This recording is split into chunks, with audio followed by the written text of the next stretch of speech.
Bonsoir, bonsoir, bonsoir, bonsoir, bonsoir. Il est 20h30 à Rome. Je partage, je partage, je partage et on attaque directement. Il n'y a pas de temps. Est-ce que ça va? Est-ce que vous êtes là? Bonsoir à tout le monde, bonsoir à ceux qui sont là. Cette semaine, c'est vraiment c'est accéléré, hein? À 18h, nous avons les vêpres en italien. À 18h, oui, les vêpres en italien. À 20h30, notre gossip. À 21h, les complis. C'est tout simplement fantastique. C'est tout simplement fantastique, ok? Et depuis que je prie avec vous, franchement, il y a un mouvement. Je disais à mon petit frère tout à l'heure que j'ai besoin d'une heure de plus. Une heure. Au lieu de 24 heures, j'ai besoin d'une heure de plus. 25 heures. Parce que franchement, j'en ai besoin. Parce que je me sens tellement, je suis tellement en forme. J'ai une forme, franchement, qui me surprend moi-même. D'accord? Alors, pour ceux qui me découvrent actuellement, je suis Renée Blanche Bayemi. Je suis coach en conseil conjugal et familial. Ok, je suis très heureuse d'être avec vous. Je suis très heureuse de partager ces moments avec vous. Et je suis très heureuse du fait que vous êtes toujours là en ma compagnie. Nous sommes ensemble, nous partageons beaucoup de choses ensemble. Et ça me donne beaucoup de joie, beaucoup d'amour. Ok. Aujourd'hui, nous allons faire toujours nos deux phases. La première phase, c'est notre gossip. Le gossip, c'est quoi? Le gossip, en italien, c'est parler des autres, quoi. Non, mais c'est pas de ce gossip que nous allons parler. Nous allons parler du gossip que nous-mêmes nous vivons. Notre propre gossip, c'est de ça que nous parlons. Notre quotidien, c'est notre gossip. Laissons de parler le quotidien des autres. Laissons de parler de la vie des autres. Parlons de nous-mêmes. C'est notre gossip. On parle de notre gossip. OK? Aujourd'hui, nous allons parler de l'amour. Qu'est-ce qui tue l'amour dans le couple? Qu'est-ce qui tue l'amour dans le couple? C'est de cela que nous allons parler aujourd'hui. Et nous allons parler de cela. Pourquoi? Parce que généralement, surtout nous les femmes, quand nous nous retrouvons en couple, on se néglige, on ne prend plus soin de nous. Nous sommes en cabas tous les jours. Il n'y a plus ce petit rouge à lèvres. Il n'y a plus ce regard attendri vers l'autre. Il n'y a plus ce soin que nous prenions de nous-mêmes avant le mariage, parce qu'on convoitait, parce qu'on voulait toujours plaire, on voulait toujours être au top, on voulait toujours être admiré par l'autre. Dès que nous sommes à l'intérieur, nous nous laissons aller, nous négligeons et conséquences, nous connaissons ces conséquences. Alors, qu'est-ce qui tue l'amour dans le couple? C'est de cela que nous allons parler aujourd'hui. Pourquoi l'amour finit? Pourquoi l'amour meurt, disons comme ça? L'amour meurt pour deux raisons. La première raison que j'ai intitulée la séduction. La séduction tue là, je vais parler de la mauvaise séduction. Ça tue le couple. La mauvaise séduction. Parce qu'il faut toujours séduire son homme. Tous les jours, il faut séduire son homme. Il faut créer, il faut améliorer, il faut changer. Ça séduit son homme. D'accord? Il y a la mauvaise séduction et puis il y a l'attitude. Ces attitudes que nous avons ancrées en nous. Ces attitudes que nous avons épousées en nous. Ces attitudes que nous avons adoptées tous les jours. Ça tue le couple. Donc, nous allons parler des deux choses. Donc, la séduction et l'attitude. Dans la séduction, nous allons voir qu'il y a le mensonge. Pourquoi le mensonge rentre dans la séduction? Le mensonge rentre dans la séduction parce que c'est pour... tu cherches à dire quelque chose pour plaire à l'autre. Pour plaire à l'autre, pour ne pas blesser la personne. Tu t'engages sur une route que tu ne peux pas soutenir. Ah, ma chérie, tu sais, je vais te faire ci, je vais te faire ça, je vais t'acheter ceci, je vais aller voir tes parents, je vais, ou bien, et ça, quand le mensonge rentre dans le couple, ça ne tient pas. Ça ne tient pas parce que tu n'es pas toi-même. Ça ne tient pas parce que tu ne dis pas ce que tu es, ce que tu vas faire.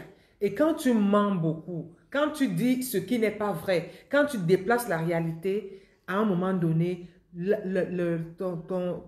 ton conjoint se fatigue et commence à douter de toi. Et quand le doute s'installe, il n'y a plus rien. Il n'y a plus rien dans le couple. La trahison. La trahison provient de quoi? La trahison provient de l'aspect que je veux présenter au public. Je veux que le regard du public soit un regard qu'on me voit comme une personne pure, comme une personne sainte. C'est pourquoi je vais trahir. Parce qu'en trahissant l'autre, tu cherches à ne pas dire ce que toi-même tu as fait, ce que tu as dit, ou bien l'attitude que toi-même tu as eue. Non, quand tu vas trahir, c'est l'autre qui a fait, c'est l'autre qui a fait, c'est l'autre qui a dit, c'est l'autre qui est comme ça. Or, toi-même, tu cherches à te blanchir. C'est-à-dire, tu veux te montrer pur aux yeux des autres. Tu veux te montrer aimable aux yeux des autres. Tu veux te montrer aimant aux yeux des autres. Et en ce moment-là, tu noircis l'autre. Tu trahis l'autre. Tu mets en nu ton conjoint. Et ce qui n'est pas du tout bon. OK? Il y a aussi les promesses qu'on ne tient pas. Les promesses. Les promesses. Ça rentre dans le mensonge. Parce que quand tu promets ce que tu ne tiens pas, tu mens. Tu peux même promettre avec l'intention de faire, mais tu n'arrives pas. Alors, il ne faut pas promettre. Il faut promettre ce qui est promettable, pas ce qui est infaisable, non. Il faut faire, on dit en bassa, il faut faire ce que tu penses que tu peux faire. Même si tu n'arrives pas au bout, il faut au moins commencer. Ton conjoint va voir que non, mais oui, elle a essayé, il a essayé, il n'a pas réussi. Alors, on peut continuer ensemble, ok. Mais il ne faut pas promettre ce que tu ne peux pas réaliser. Il ne faut pas promettre ce que tu ne peux pas réaliser. Ce n'est pas bien, ce n'est pas correct. Ça tue l'amour. Ok, là nous allons parler, ça c'est la mauvaise séduction, hein? C'est quelques aspects de la mauvaise séduction. Aller par exemple emprunter des choses pour te faire voir. Tu vas voir tu vas rendre visite, je sais pas, aux parents de ton conjoint, ou alors tu vas voir ton conjoint, tu t'adobes vraiment des accessoires, c'est-à-dire le paraître. Non, le paraître pour séduire. Tu adoptes une attitude que tu as copiée à la télé, tu as copiée sur Internet, tu as copié dans un film. Ça ne va pas rester, c'est juste éphémère. C'est comme le coup de foudre. Le coup de foudre, c'est pas la fabrication, c'est pas la construction d'un couple. Le coup de foudre est éphémère. Tu ne peux pas avoir le coup de foudre éternellement. Le coup de foudre, c'est ce sentiment intense que tu éprouves vis-à-vis de l'autre. Et le coup de foudre aveugle qui est tombé amoureux. Le coup de foudre aveugle. Tu n'es pas toi-même. Tu ne réfléchis pas en fait. Tu ne raisonnes pas. Tu vas. C'est un élan qui te porte à. Et cet élan, généralement, c'est une sensation. Ce sont des sensations que tu éprouves, où tu ne peux pas te retenir. Et le coup de foudre, ce n'est pas la construction du couple. La construction du couple, c'est autre chose. C'est rationnel. C'est-à-dire, tu poses vraiment la rationalité sur le terrain. Parce que tu peux avoir un coup de foudre vis-à-vis de quelqu'un. Et c'est l'apparence, c'est-à-dire rien ne te lie à cette personne. C'est son physique qui t'a plu, c'est son regard, c'est sa façon de parler, c'est sa façon de se tenir, c'est sa façon de faire qui te séduit. Mais en réalité, la construction du couple émane de l'intérieur de la personne, du soi de la personne, du moi de la personne, de l'éthique de la personne. Alors là, nous allons parler du couple. Parce qu'on tu essayes de voir de plus près la vie réelle. Comment est-ce qu'elle doit être menée? Sur quelle base nous allons construire notre vie? Là, c'est le couple. Le coup de foudre, c'est du vent. C'est du vent. Ok? Donc, c'était vraiment une parenthèse. Alors, nous allons aussi voir les attitudes qui tuent le couple. Dans les attitudes, nous allons voir la monotonie. La monotonie. Chaque jour que tu vas rentrer chez toi, tu vas trouver cette table à la même place. Chaque jour, tu vas trouver, je sais pas, le même plat. Chaque jour, tu vas trouver le même cabas. Chaque jour, tu vas trouver je sais pas, le même décor. Il faut changer. Il ne faut pas changer pour changer, mais il faut changer pour améliorer. Ou alors retrouver ce climat d'avant. Tu peux améliorer, tu peux changer ça c'est-à-dire tu peux créer d'autres styles de décor. Tu peux utiliser un design antique, un design ultra moderne, un design moderne, un design traditionnel. C'est-à-dire tu peux faire tout ce que tu veux, mais il faut quand même changer. Il faut créer. Toi, la femme qui est dans un ménage, il ne faut pas toujours faire peut-être les mêmes plats. Il faut changer, il faut être créative. Il faut chercher à mettre en place d'autres systèmes pour pouvoir évoluer. Parce que changer, c'est aussi évoluer. La culture, elle est ouverte. Il faut avoir un mental ouvert. Donc, quand tu changes, quand tu crées, il faut que tu crées ce suspense. Il ne faut pas que ton conjoint te maîtrise au bout des doigts. Non, il faut un peu de folie. Il faut un peu de peps, comme on dit souvent. Il faut un peu de peps. Il faut créer quelque chose. Il faut inventer. Il faut surprendre.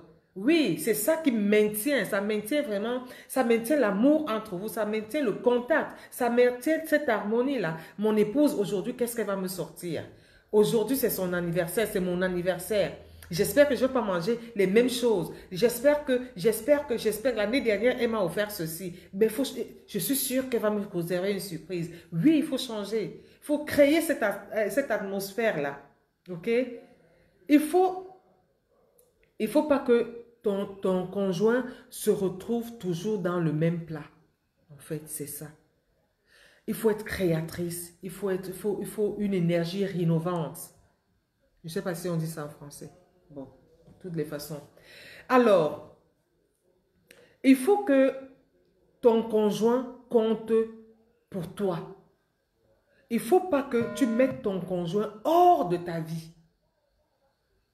Ah non, je ne peux pas partager mon travail, mon boulot avec mon conjoint. Non, il faut le faire.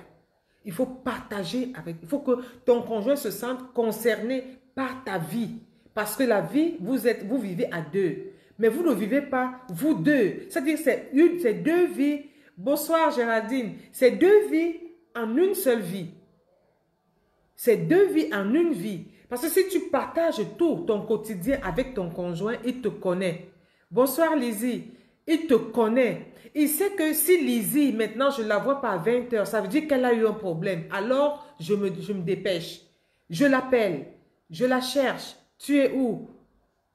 Ok, ok, d'accord. Tu es où?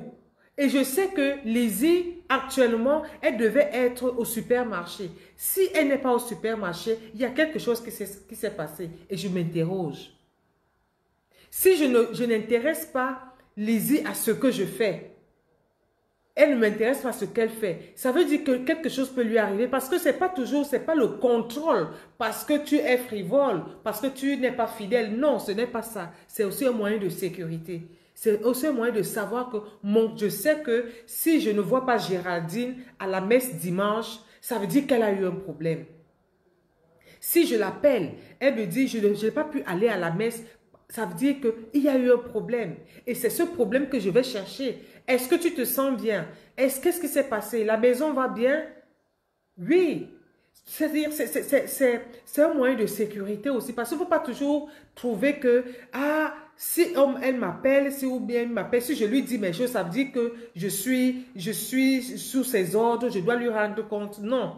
Non. Il faut partager avec son conjoint. Il faut partager. Il faut partager son quotidien. Au boulot, par exemple, je ne m'entends pas très bien, je ne sais pas avec qui, et voilà, il lui arrive quelque chose, il a mal au ventre, il a ci, il a ça. Il faut bien que je sache que mon conjoint travaillait dans une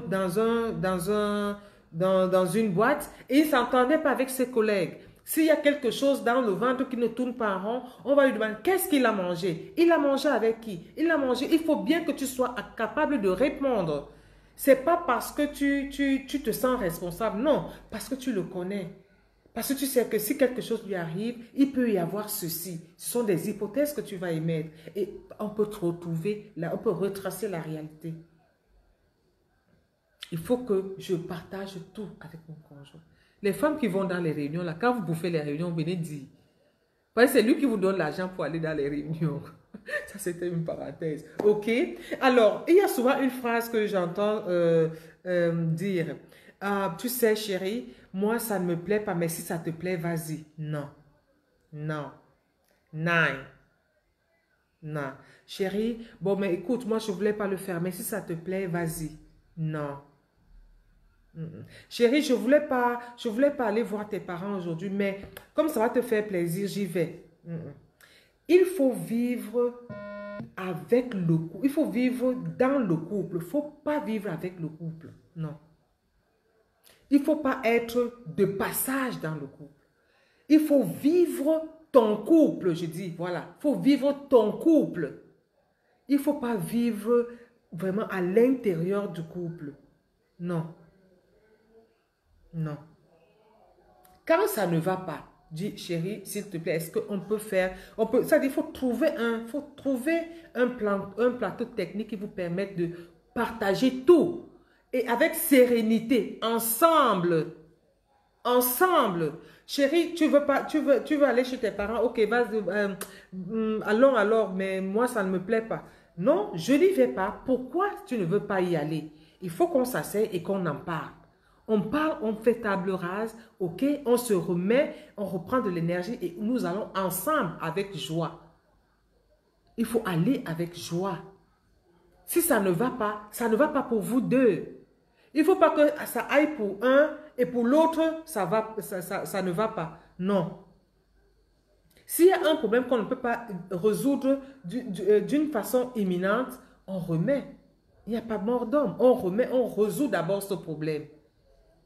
On résout d'abord ce problème. Et même si on ne peut pas le résoudre maintenant, montre ton soutien et que tu sois content d'y aller pour après résoudre le problème. Il faut tout partager. Je reviens là-dessus, c'est important.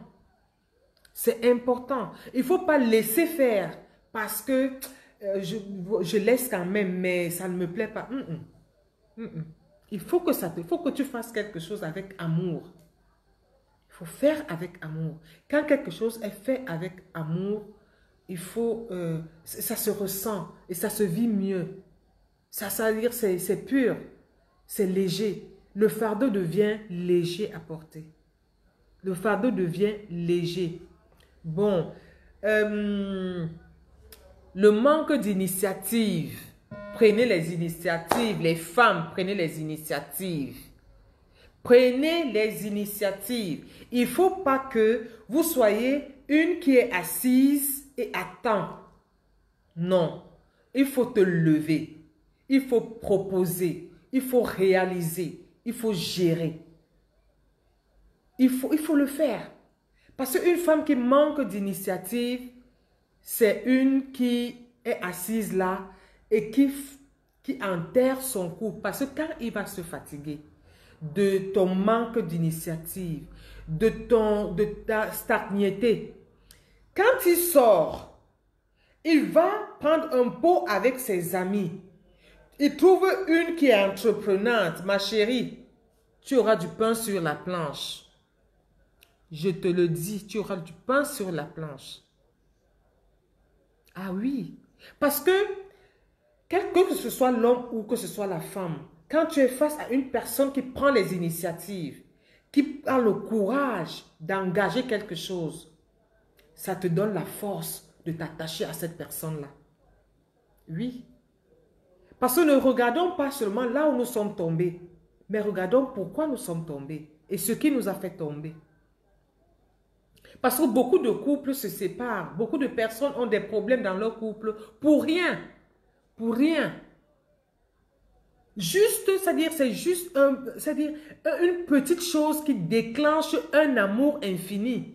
Qui déclenche une sérénité dans le couple d'une manière infinie. Ce sont des petites choses du rien de tout. Combien d'hommes se plaignent que la femme ne veut rien faire? Combien d'hommes? Combien d'hommes se plaignent que la femme se laisse aller? Combien d'hommes se plaignent que les enfants font n'importe quoi à la maison? Prends l'initiative, trouve un canal, propose quelque chose. Propose dans l'éducation des enfants. Propose dans ton entrepreneuriat. Propose dans vos conditions de vie. Propose dans le business même de ton mari. Chérie, ok, tu es vraiment un battant, tu sais faire tout. Alors, moi, je pense que, comme tu sais faire tout, faisons ceci, faisons une échoppe. Moi, je serai à la caisse, je serai là. Toi, tu vas faire ceci, on va faire les prestations de service, on va faire ci, on va faire ça. Oh non, ma chérie, mon chéri, moi, j'aime faire je sais pas, j'aime faire les beignets, j'aime faire la pâtisserie, je veux faire quelque chose. Il faut que je commence à faire quelque chose. Tu inities quelque chose. Il va te soutenir. Il va te soutenir. Vous savez, il y a souvent certains couples, hein, je vous cache pas, j'ai suivi des couples où au préalable, on ne pensait pas que la femme allait vraiment rester parce que nous connaissons dans nos familles. Nous savons que Géraldine qui est là par exemple, si tu veux si tu veux la joie de vivre, tu la prends, tu mets chez toi, tu ne vas jamais t'ennuyer par exemple. Ok? Ok. Si Géraldine par exemple va épouser aussi un homme bruyant, ça sera le feu dans la maison. Ça sera le feu. Parce que l'autre bruyante, ça dit la maison, ça sera vraiment, ça sera tout le temps un climat. Non. Et généralement, les appréhensions que les personnes ont, c'est que le couple ne va pas durer. Or, c'est faux. C'est faux. Deux personnes bruyantes peuvent vivre dans la même maison et très bien. Et très bien. Et si, par exemple, des personnes qui ont cette appréhension-là, par exemple, que Géraldine ne va pas pour les égos. Les égos mal placés, effectivement, les égos mal placés. Oui, je suis, à moi, écoute, hein, ben je suis avocat au barreau. Je ne suis pas me parler n'importe comment. Oh, avocat au barreau, c'est dehors. C'est là-bas sous ton avocatier. C'est pas ici dans mes 5 mètres 50.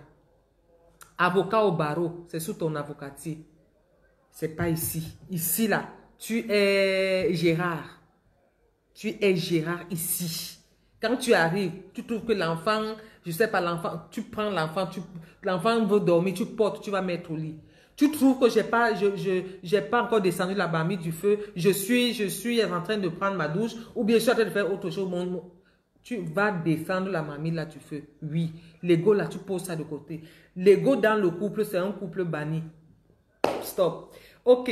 Donc, alors, Géraldine qui va déjà se marier avec une personne bruyante, va dire, ah, ben les deux là, il n'y aura rien de sérieux là. C'est faux. C'est faux. Elle va tenir dans ce couple. Et je vais vous dire pourquoi elle va se tenir. Elle va tenir. Parce que les deux personnes ont, certes, le même caractère, la même façon de voir des choses, mais ce sont des choses différentes qu'elles voient différemment. Ce sont des choses différentes parce que Géraldine, c'est une femme et Gérard, c'est un homme. Ils ont deux perceptions de choses. Chacun voit, lui, il est bruyant du côté masculin et Géraldine est bruyante du côté féminin. Les deux personnes n'ont pas les mêmes conceptions des choses. C'est voilà pourquoi ça va marcher. Et quand les deux personnes sont bruyantes comme ça, la vie est légère. Parce que rien n'est passé. Géraldine, par exemple, tu l'insultes même aujourd'hui. Elle dit que pardon, laisse ça. Ne me dérange pas. C'est fini. C'est fini. Et c'est ça la vie en fait. Et c'est ça la vie, l'essentiel dans le couple. Savoir laisser glisser. Laisser différente de moi. Parce que Géraldine est différente de moi. Et moi, pour moi, là, ça reste des années, des années, des années. Laisser glisser. Laisser glisser. Parce que quand tu prends, tu emmagasines. Bonsoir Nicole. Merci d'être là. Quand tu emmagasines, ça devient le poison. Et quand ça devient le poison, le jour que tu exploses là, tu ne vas pas exploser parce que ton conjoint t'a dit, chérie, mais pourquoi la maison est sale? Tu vas exploser parce qu'on t'a dit hier que la maison est sale. On t'a dit que tu es devenu, tu as pris 1 kilo en plus. On t'a dit que tu as mis un peu de sel dans la marmite. Tu as mis un peu plus de sel. On t'a dit la semaine dernière que tu as négligé ma chemise. Les enfants ont fait, je sais pas, fait pipi dessus. C'est tout le magasin là qui est dans ton cœur qui va exploser. Et quand ça explose, c'est fini. C'est fini. Ah, on va se rappeler que le mois passé, tu es rentré tard. Tu ne m'as pas dit que tu allais rentrer tard. On va se rappeler. Comme nous les femmes, on s'est rappelé là. On s'est gardé, on se rappelle. Et quand on se rappelle comme ça, hein, Quand c'est déjà noir là-dedans, non. Le couple là, l'amour là, ça va tuer ça. L'amour, c'est une flamme qu'on allume tous les jours. Il faut allumer cette flamme-là. Il faut créer des suspens chaque jour. Il faut innover. Il faut améliorer. Il faut créer. Il faut gérer. Il faut construire. Il faut apporter de l'ambiance. Il faut rendre la vie légère dans la maison. Il faut que quand le conjoint rentre, qu'il soit fier de rentrer chez lui. Ou bien que tu sois fier de rentrer chez toi. Parce que tu vas le retrouver. Tu vas lui raconter tout. Tu vas te déverser sur lui. Tu vas partager ton quotidien. Tu vas partager ta journée. C'est comme en fin de la journée, il faut dire merci à Jésus. Donc quand tu rentres, tu dis, vraiment chérie, j'ai passé une journée merveilleuse. Ça ravive la flamme qui est entre vous. Il faut maintenir cette flamme allumée. En maintenant cette flamme allumée, l'amour se renouvelle tous les jours. Et le coup de foudre ne sera plus un coup de foudre, ça sera plus ce vent que nous avons défini, mais ça sera une construction de couple. Donc, ça sera la construction de votre couple. Et c'est un coup de foudre qui est permanent, éternel, qui vous donne l'épanouissement, le bonheur, la joie de vivre et de passer le reste de votre vie ensemble. Le cœur, n'oublions pas, il est fait pour aimer. Ok? Est-ce que c'est bon? Est-ce que nous sommes en phase? Cherchons à vivre le couple et non à vivre dans un couple. Non. Cherchons à vivre notre couple. Et c'est l'amour inconditionnel. Effectivement. Effectivement. Effectivement. Parce que quand il y a cet amour-là, rien. C'est-à-dire, on va même venir dire à Nicole que comme tu vois là, ton gars, on l'a vu, il a fait ci. Oh, tu vas lui dire que oui, moi-même je sais, il est comme ça, laissez-le. Oui. Tu ne l'aimes pas parce qu'il est fidèle. Tu ne l'aimes pas parce qu'il est riche. Tu ne l'aimes pas parce qu'il est beau. Tu ne l'aimes pas parce qu'il a de bonnes habitudes. C'est tout l'ensemble que tu aimes. Je ne sais pas comment, parce que je vais te donner un nom là maintenant. Nicole, on va t'attraper là-bas. Je prends Géraldine. J'aime Géraldine. Il ne faut même pas définir pourquoi tu aimes Géraldine. J'aime Géraldine. Point barre. Oui, parce que si tu aimais le cadavre de Géraldine, c'est-à-dire son corps, le jour qu'elle fait un accident, le doigt, je ne sais pas comment, le doigt se coupe. Ah non, non, non, non, non, je ne l'aime plus parce que le doigt est coupé, elle boite un peu, elle est ceci, elle est... Non, il ne faut pas aimer, le cadavre de Géraldine, non, non. Il faut aimer Géraldine. J'aime Géraldine parce qu'elle est cultivée, parce qu'elle réfléchit bien. Le jour que ça ne va plus bien, elle a eu, je sais pas, elle a eu l'hypertension, elle s'est affaiblie, tu ne vas plus l'aimer. C'est même là qu'il faut l'aimer. Donc, il faut aimer Géraldine, point barre. OK? Il est 21h01. Nous allons commencer, nous allons faire nos complis. Nous allons faire notre complis. Les complis sont la prière du soir. Et je vous assure, vraiment, je vous fais une confidence et c'est un témoignage. Depuis que je prie en communauté, ici, ça fait 2 semaines, franchement, je me sens différente. C'est un témoignage que je vous fais.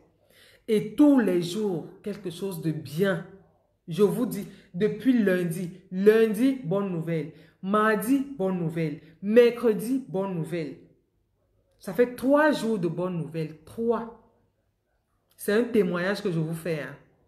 C'est la réalité. Lundi, bonne nouvelle. Mardi, bonne nouvelle. Mercredi, bonne nouvelle. Et je me sens bien. Je me sens encore bien. Je me sens heureuse. Donc, c'est vraiment ce petit témoignage que j'ai voulu vous faire aussi. Nous allons commencer. Nous allons faire nos complis. N'oublions pas, demain, 20h30, nous serons toujours connectés pour un autre gossip et nos complis. OK? Alors, j'espère que vous avez vos verbes, vos prières, la prière du temps présent. Au nom du Père et du Fils et du Saint-Esprit. Amen. Dieu, viens à mon aide. Seigneur, en notre secours. Gloire au Père et au Fils et au Saint-Esprit.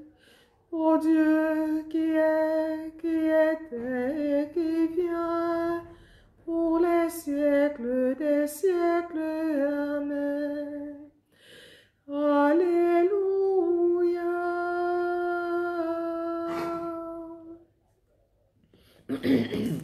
Nous allons prendre l'hymne à la page 11-28.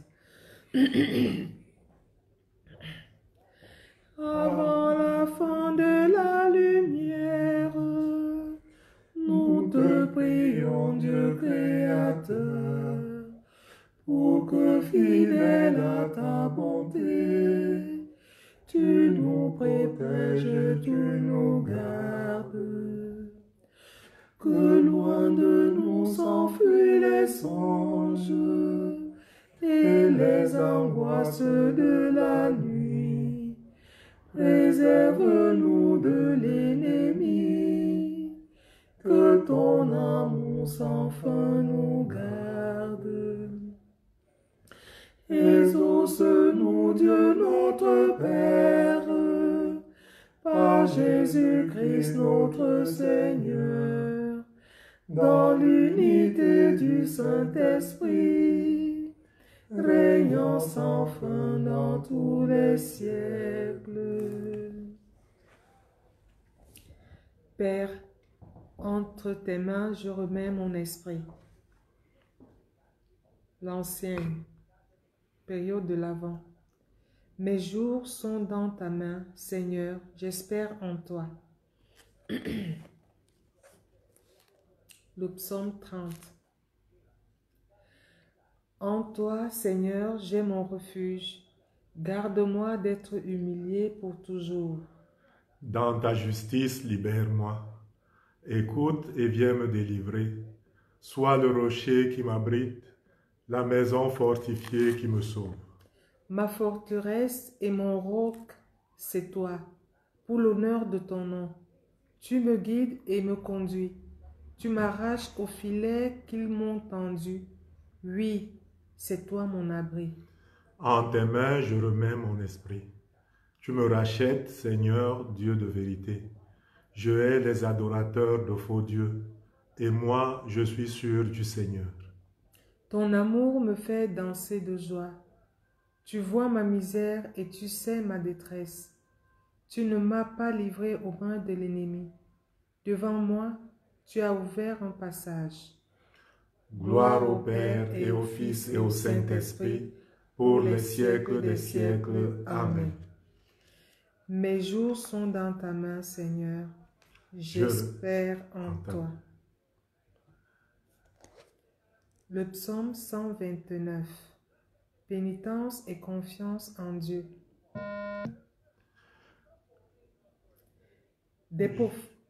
Je mets mon espoir dans le Seigneur, je suis sûr de sa parole.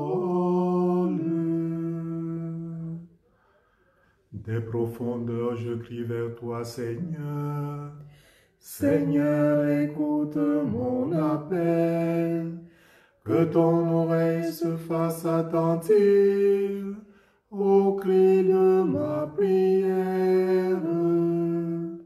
Si tu retiens les fautes, Seigneur, Seigneur qui subsistera, mais près de toi se trouve le pardon, pour que l'homme te craigne.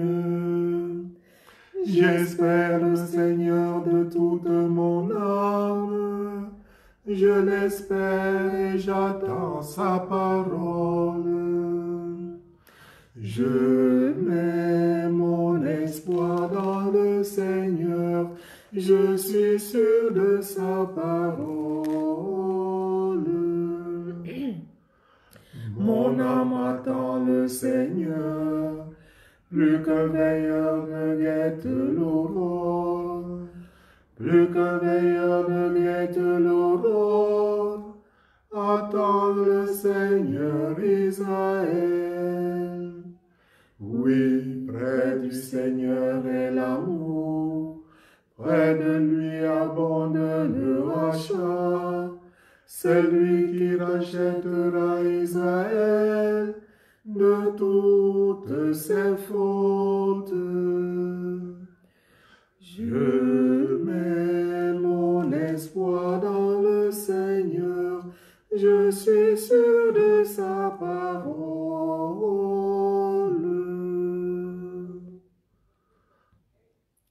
Écoutons la parole de Dieu. En vue de votre délivrance, vous avez reçu en vous la marque du Saint-Esprit de Dieu. Ne le contristez pas. Soyez entre vous pleins de générosité et de tendresse. Pardonnez-vous les uns les autres, comme Dieu vous a pardonné dans le Christ. Parole de Dieu. Nous rendons grâce à Dieu. Entre tes mains, je remets, Seigneur, mon esprit. Entre tes mains, je remets ma vie. Il faut mourir afin de vivre. Entre tes mains, je remets ma vie, je remets ma vie. Cantique de Siméon. Sauve-nous, Seigneur, quand nous veillons. Garde-nous quand nous dormons. Nous veillerons avec le Christ et nous reposerons en paix. Maintenant, ô Maître souverain, tu peux laisser ton serviteur s'en aller en paix selon ta parole. Car mes yeux ont vu le salut que tu préparais à la face des peuples. Lumière qui se révèle aux nations et donne gloire à ton peuple Israël. Gloire au Père et au Fils et au Saint-Esprit, pour les siècles des siècles. Amen. Sauve-nous, Seigneur, quand nous veillons. Garde-nous quand nous dormons.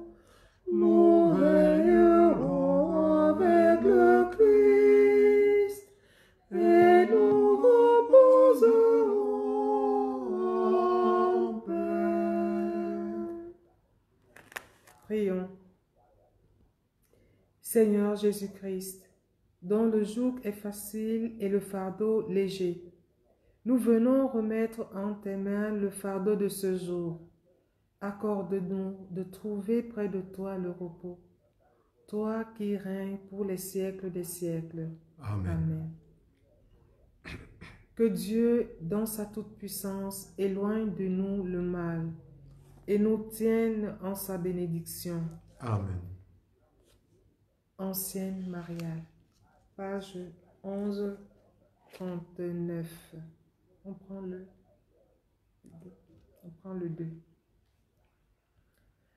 Salut, Reine des cieux. Salut, Reine des anges. Salut, tige féconde. Salut, porte du ciel. Par toi, la lumière s'est levée sur le monde. Réjouis-toi, Vierge glorieuse, belle entre toutes les femmes. Salut, splendeur radieuse, implore le Christ pour nous. Gloire au Père, et au Fils, et au Saint-Esprit.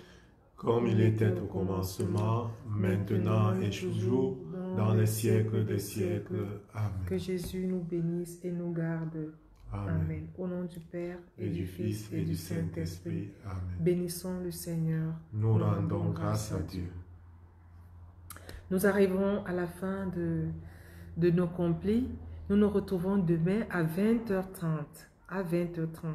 N'oublions pas notre brevière. N'oublions pas notre brevière. N'oublions pas d'avoir un coin sacré dans notre maison. N'oublions pas de confier notre maison à notre saint patron. D'accord? Je vous souhaite une nuit agréable. Nous nous retrouvons demain à 20h30 avec la grâce que va nous accorder Jésus. Bonne nuit à tout le monde. Je vous embrasse très, très fort.